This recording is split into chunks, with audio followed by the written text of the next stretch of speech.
you have to look for a really good broker agent that will work to make you happy, right? But not kind of having dollar sign in his head all the time while doing the transaction. Because I think this is also important. A lot of people keep forgetting about it during the transactions because it's easy to get lost, especially there's a first big transaction. But this is my house, Mommy. So what I asked Mr. Kringle for, it is, I know it is. Welcome to The Pursuit of Home, coming to you from New York City. This is real people buying real estate and their unique journey to get there. We share the tips, tricks, and frameworks to help you navigate the bumps in the road that you won't see on reality TV or social media, and which no one has talked about until now. These are the emotional, psychological, ethical, and even spiritual challenges you're more than likely to encounter yourself. Learn from experts who've been there and hang out with me, Scott Harris, your host, who's helped thousands of people buy homes in Manhattan over the last 2 decades. Welcome back to The Pursuit of Home, where we explore what it really means to find and create a place to call home. Today, we're diving into something that's essential in today's market, whether you're a buyer, a seller, or an agent. How real estate marketing and personal branding shapes the experience of finding a home and the people who help you get there. I'm joined today by Denis Smykalov, broker, entrepreneur, and founder of Wolsen Real Estate, a Miami-based real estate firm that's handled everything from crypto-backed luxury deals to high-volume residential sales. Denis has built his business in one of the most competitive markets in the country by staying ahead of curves, staying ahead of embracing innovation, building a brand that buyers trust. We're going to talk about what it takes to stand out in a very crowded market, how today's agents are reshaping the buyer journey, and what lessons Denis has learned from helping clients at every level to make one of the biggest decisions of their lives. Denis, welcome to the show. Thank you, Scott. Good to be here. Denis, I've been to Miami many times. My family grew up north of Miami. My mom grew up in Palm Beach and West Palm Beach and Lake Worth. So I didn't spend as much time in Miami, but I know from lots of my relationships with the brokerage community down there, it's one of the most saturated, high stakes real estate markets in the country. How are the buyers in Miami different than in other places? I would say, first of all, the buyers in Miami, they are, I cannot compare it to a lot of different places because I've been doing real estate only here. But from kind of my experience and my point of view, I think the buyers here, they're very knowledgeable, right? They are usually not, this is not their first like property they buy, and it's not second, not third, mostly. Sometimes they already been buying like tens of different transactions they done. And so they more kind of familiar with the process, right? And they, how to say that, they know what is the service about, right? They know what is the how to please a luxury buyer, right, or luxury seller. So I would say those are main things for the buyer. If you ask me for the buyers, how the buyer is different. You've built your company into a big, high-performing brand with a strong marketing infrastructure. I mean, you have 25 agents and a whole fully branded out social media team and assistants and the works. How did you first start thinking about the brand? You know, it's not just about listings, but it's like how personal, it really becomes this personal connection with buyers. So how did you really think about how you wanted to connect with buyers and build out your brand? I would say it happens about maybe 7 years ago. I honestly, I did not use my social media that much prior to that point. If you look at my Instagram account, maybe 6 years ago, if you look at my Instagram account, I only post one picture in a year, maybe, or something like that. But I kind of started thinking about, first of all, the buyers, right? How their search process works, right? Where it starts. And I'm like, okay, a lot of people, they start search online right now. Like, I think 92, 95, maybe %, probably even more, right? And so where they go, right? They go to websites, to Google, to social media. And that's where I kind of realized, okay, I guess this is something I really have to pay attention to, and to create content to put content out there. As much content I'm going to have, it's better for me. And I actually also had something, but it was not with the social media content. It was just with the information about me online. I had one client, he was buying, he was kind of buying or maybe about to buy one new development property, and he needed my email or something like that. And I didn't answer him within maybe, I don't know, 10, 15 minutes. And then when I answered to him my email, he's like, oh, no worries, I already found it. I just Google you and there is your information. You can find everything about you. I'm like, okay, interesting. And so more information about the business, right? About you. It creates, I think it gives you a couple of things. One thing is just, it's, how to say that, for potential client, right? It's easier to find you, right? It's a one thing. And the second thing, as more information, of course, is if it's good information. If it's bad information, I'm not sure how it's going to help. But if it's good information, right, about your deals, about your experience, about all of that's happening with you, it creates more trust, right? People can see, for example, watch your videos, YouTube videos, or social media, like Instagram accounts and all that. So it builds that trust and personal brand. Now, if you have an agent working on your team, what's the first thing you tell them? Hey, you need to invest in this when you're growing your brand, at the company. What do you tell them? Definitely, they have to a few things. I just hired one agent. She's originally from Turkey. She's been in Miami sometime, couple of years of experience, and now she just joined my team. Things that I do ask is one is the content for sure. They have to work on the content. They have to. If they don't want to work on the content, I don't need those agents. I'm just looking for those guys. They kind of okay with that. They're not afraid of it. So it's so important in the way that they grow their brand that you're like, look, if you don't want to go out there and shoot video and put yourself in front and really put yourself out there, this may not be the right place for you. Is that really how you're going about this? Yeah, for sure. Because look, let's be honest, right? Like, for example, we do podcasts with you right now. It's more comfortable here. But if you go somewhere to shoot in the middle of the street where you have people walking around looking at you, when you have a videographer with the camera in front of you, it's not that easy. I'm not saying it's something that you cannot do, but it's not something that pleasant, Sometimes you have that mind game in your head. Okay, you're trying to focus and someone is looking at you. So it's not, you have to go out of your comfort zone, right? And people usually this is our psychology. We're not enjoying it. So, a lot of the audience is home buyers. And I want to spin this and tell me how you feel about me saying this. If an agent isn't willing to get out of their comfort zone, how are they going to help buyers get out of their comfort zone? Because the essential part of what we're doing is taking people, guiding them through what is a hugely stressful process. They had, even if they're like, the house is too small, it's still stressful to go into a bigger home. And it's hard. Is there a mistake other than not wanting to do enough content? Is there a mistake that agents make when they're trying to build their own brand too quickly? I would say so, yeah. I'm sure we all do mistakes, right? I've done mistakes. Everyone does mistakes. But I think the most important mistake that we can do is just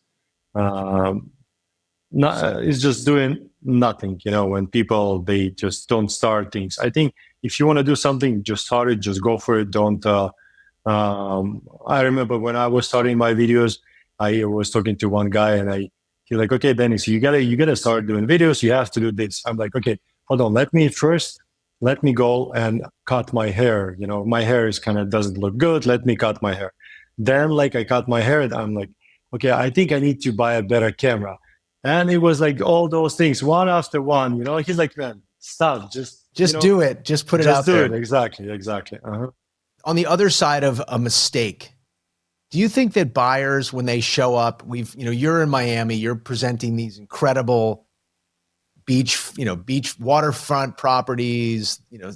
I was noticing you've done some really, really large deals, close to $20 million deals. Do you think that buyers show up having watched your agents on, on their social media with any kind of misperceptions about what the process looks like? I know you said your buyers are pretty savvy, but do you still think that they come in kind of thinking it's going to be one thing and then it's something else? I think it's easy. Why? Because it depends on the content they're watching, right? If they're watching the Netflix shows about, what do you call it, in the LA, right? I think Oppenheim group. Probably, I mean, not probably, you don't really learn much about the process from there, because you see it's just a different side of the real estate game that's happening there.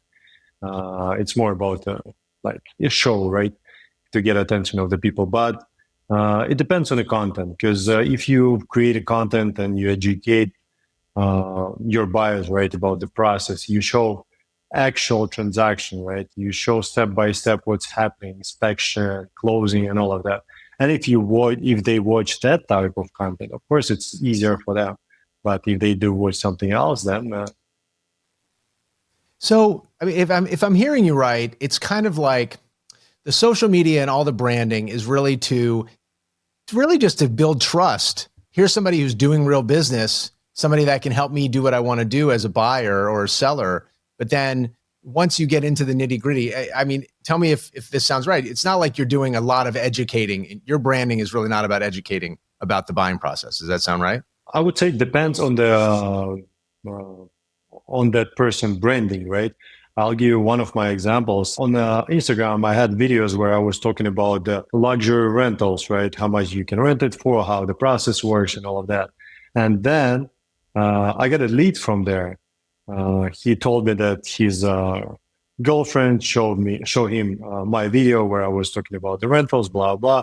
So they ended up buying a couple of pre-construction units that total value about like $6 million. And it was from kind of from educational video, huh? Exactly, like a short video. All right, I want to get into this, because this is, to me, these transactions that I was reading about that you've done require, I would think, so much trust on the part of a buyer. You've done really impressive crypto-based transactions, like multi-million-dollar crypto deals. How do you position yourself as somebody buyers can trust with that kind of, cutting edge technology? I mean, is there any advice you could, I mean, I'd love to hear about like a story about how you've, a deal that you closed with crypto, and then the advice you might give to agents who are trying to get into that space. Look, I think with the experience, of course, they can feel that confidence, right, when you're talking to them.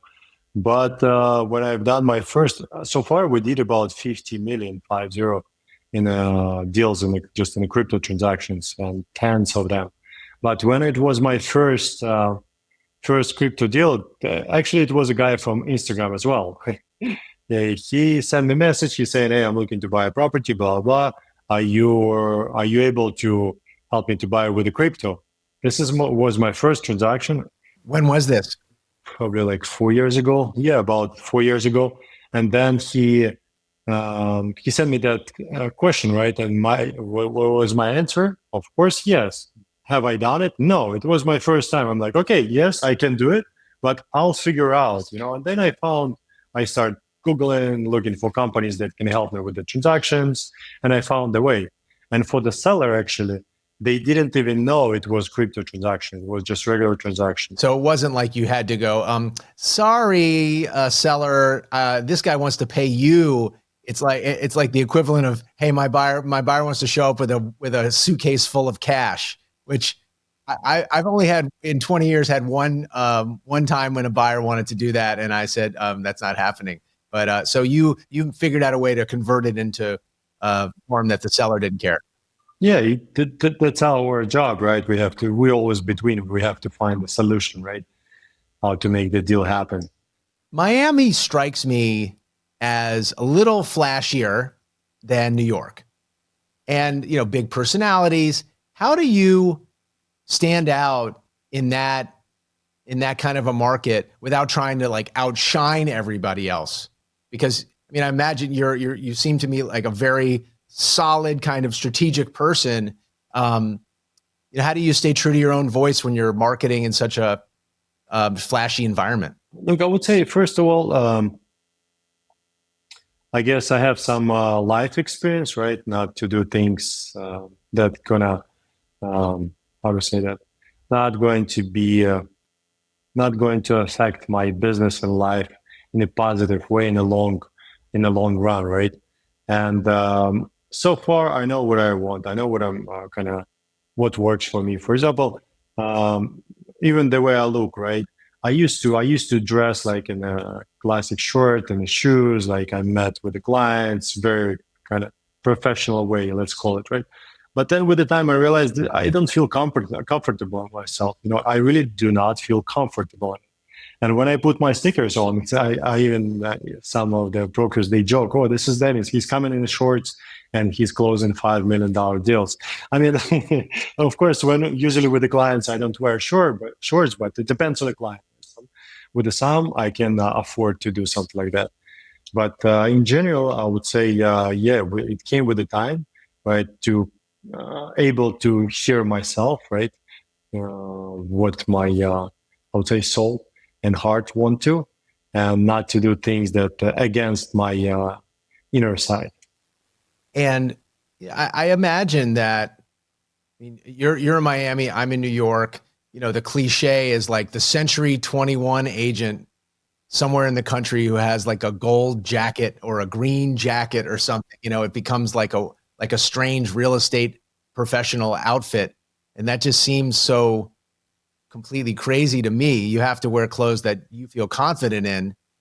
And so you can feel like you're most available to answer questions and be yourself. Now you have your own agency and you have 25 agents, but you had scaled back from 65 to 25, which I imagine is like a bold move in a market that like, hey, it's all about growth, growth, growth. What did you learn in that transition about quality and culture and maybe the importance of reputation as you were building, kind of evolving your brand for your company? First of all, it's not about, I would say, the numbers, right? It's more about quality of the people. I had, now I have even less than 25 agents. I have some of guys on my team, they work with social media, with the digital marketing, and some of the guys, they work with the sales. I have cold team. They do call property owners in the areas. And I would say it's about passionate people, right? For example, if you can have 4 guys around you, they have same work ethic and they are excited about what they do, right? Results are going to be way much higher than just 20 people who are waiting from salary to salary, right? From paycheck to paycheck. And also the energy is different. When you are with someone, for example, Yana, the one she's helping with his podcast and skills, she started with me more than a year ago. She was in Belarus back then. She won a green card. She moved here. Now she's here in Miami with me. But she's really on point. She's excited about what she's doing, and she's very active, energetic, and that also translates to other people who are around her, right? And I think it's really important to have not just. Everybody has a different structure of the brokerage, right? Some of the brokerages, they have the idea is as many agents as possible is good for them because they make money from the monthly fees, some kind of transaction fees, like from every fee, they get some money. So I have different structure, and there's nothing against, as I said, like some other ways of doing business.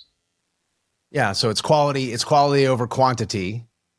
And I do want to talk about that as relates to the home buyer experience. Can you share a story of a buyer you've worked with, maybe somebody coming into the Miami market for the first time who had a breakthrough moment where your guidance, I don't know how much it sounds like you're still working directly with a lot of buyers where your advice help move them in the same direction, like where there was an emotional turning point in their journey. I'd love to hear a story about that. Look, the thing is with the buyers, right? If we're talking about the buyers, sometimes they do not, not sometimes, a lot of the times, they don't 100% know what they want. they kind of they think what they want. But since it's new town, right? Like maybe it's even new country for them. I'm not saying they never been here before, but they can be from Europe, from other countries, right? And when they come in here, at first they thinking, okay, I used to live all my life, for example, in a house. I want to get a house, right? But when they come here and they realize maybe it's not an option for them, maybe condo is better because it's less maintenance, has better views, and plus it's less expensive if you get kind of same quality house or condo because there's a value in the land. It happens very often. Very often. And you have to just always, from my experience, you have to say analyze, right? What the buyer is looking for. Usually I ask questions and I listen. I really listen what they want to share with me. And sometimes it happens. I've heard when people tell me, "Hey, I would never live in a condo, right? Only houses." It's not happening. Like they tell me, "Oh, what a stupid idea to live in a condo," something like that, you know. And then after 1 year pass by, and they're like, "Well, you know that building, the building right there in Miami Beach. Can you check the prices there for me?" And I'm like, "Okay, you know, because things are changed, right? Nothing is permanent, right? Anything can happen, and so I think as long as you kind of can listen to your client, if it's buyer or seller, and not just how to say that, not just to tell them based on your experience with someone else, but first you have to be. I mean, I don't think it's a secret, right? The good sales person is kind of a psychologist, right? You have to able to patiently to get information from the other side. Well, this is the running theme of this podcast, which is that it's that, and if out there, if you're listening to this, you may think you have your checklist and you're like, I know what I want for sure. And then you go into a property and with your checklist and it checks every box and you get no feeling. You're like, okay. And then like the steam starts coming out of your ears. You're like, wait a minute, what's going on? And as an agent, please tell me if you agree or disagree. You can't be on the opposite side. You can't be an adversary to your client. You actually have to let them learn this a little bit by themselves, not by themselves, but for themselves.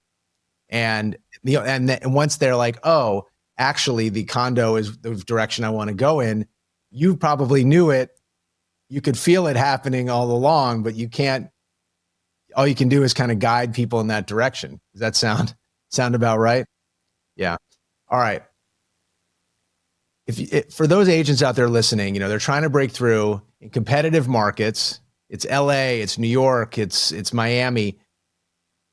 What is your advice so how they can stay relevant, they can on social media without becoming just another noisy agent doing the same thing that everybody else is doing? How do people keep evolving? How do you keep evolving without losing your own identity?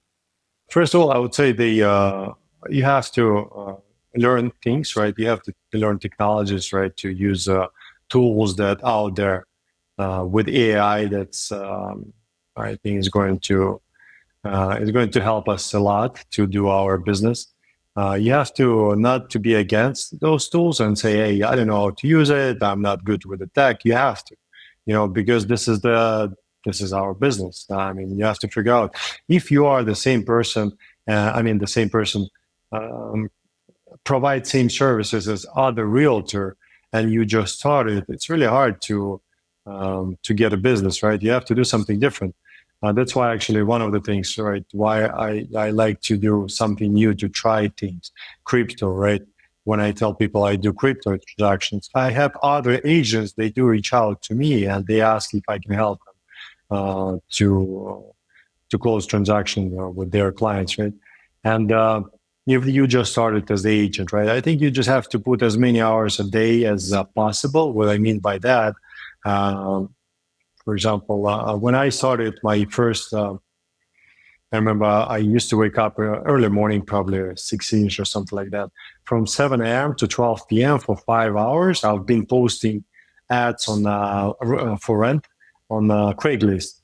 I still remember it was 12 ads per hour, 60 ads for 5 hours. And I've been doing it constantly, 5 days a week. So I had 300 ads right there on the internet, on Craigslist. And I've been getting calls through those ads.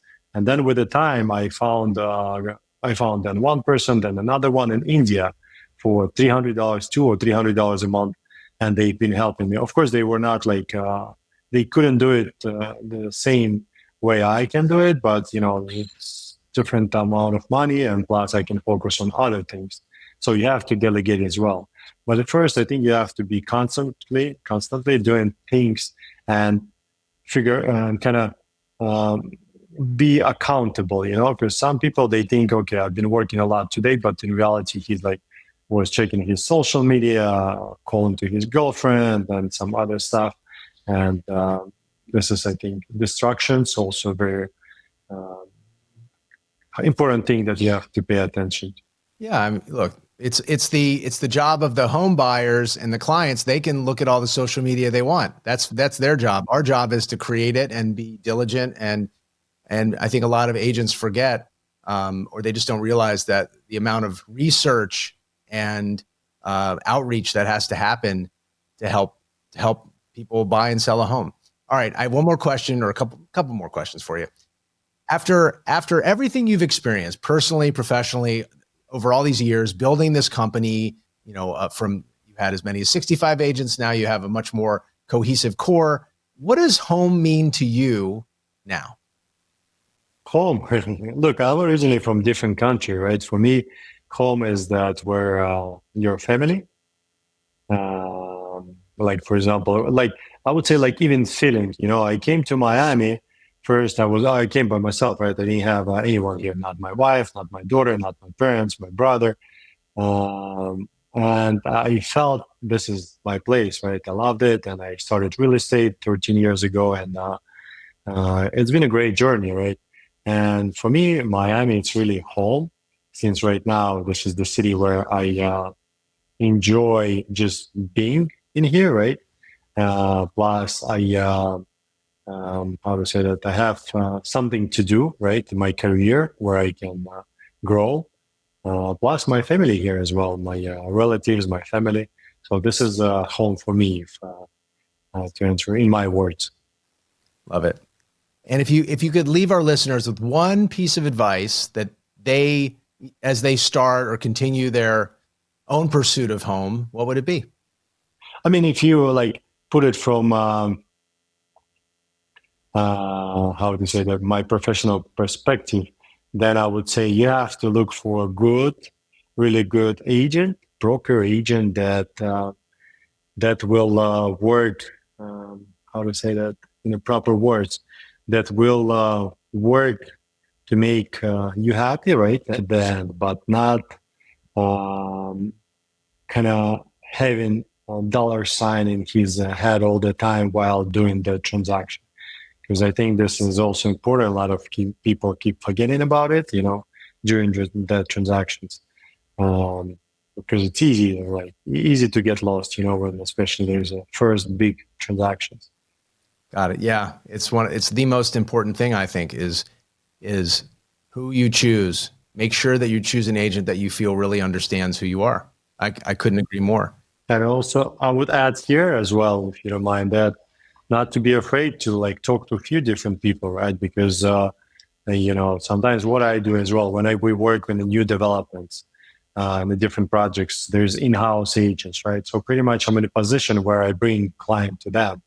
And if I start transaction and I see that agent is not on on the same pace of work, right, as we are, then I just say, look, I need to work with someone else, because it's normal. Otherwise, I've been losing already a couple of times, not the clients, but transactions, because they not giving me information quick enough or some other things. I see. Right. So meaning you're telling the sales office, hey, give me somebody different. Yeah. It's normal. Look, it's nothing wrong with that person. It's just we all whether it's a differ, fit, right? whether it's a good Someone, fit. yeah, someone like, for example, you want to work, I don't know, with me, or maybe you say, oh, no, I don't like Dennis, maybe because of this and that. Not like you're gonna tell me you don't like, but it's a human thing, right? Some people, look, I don't know, that type of person, someone is gonna like someone else. Yeah, I like to say it's not you, it's not me, it's just are we an energetic match? Yep, I agree. Denis, thank you so much for being here, and best of luck as you continue your practice in Miami. And we'll put all your contact information in the show notes, and hopefully we'll see you again soon. Yeah, and when you're in Miami, I'll see you for coffee or lunch, okay? Awesome. Take care, man. Thank you, Scott. That's it for this episode of The Pursuit of Home. I hope today's conversation gave you insight, clarity, and maybe even a new way to think about your own home search. If you enjoyed the episode, please take a moment to follow, rate, and review the show. It really helps us reach more people on their own journey to home ownership. The Pursuit of Home is proudly produced by Fame, the B2B podcast production agency. Find The Pursuit of Home on Spotify, Apple Podcasts, and everywhere else you listen to podcasts. And if you want to connect, you can find me anytime on social media or at Magnetic. Until next time, happy home hunting.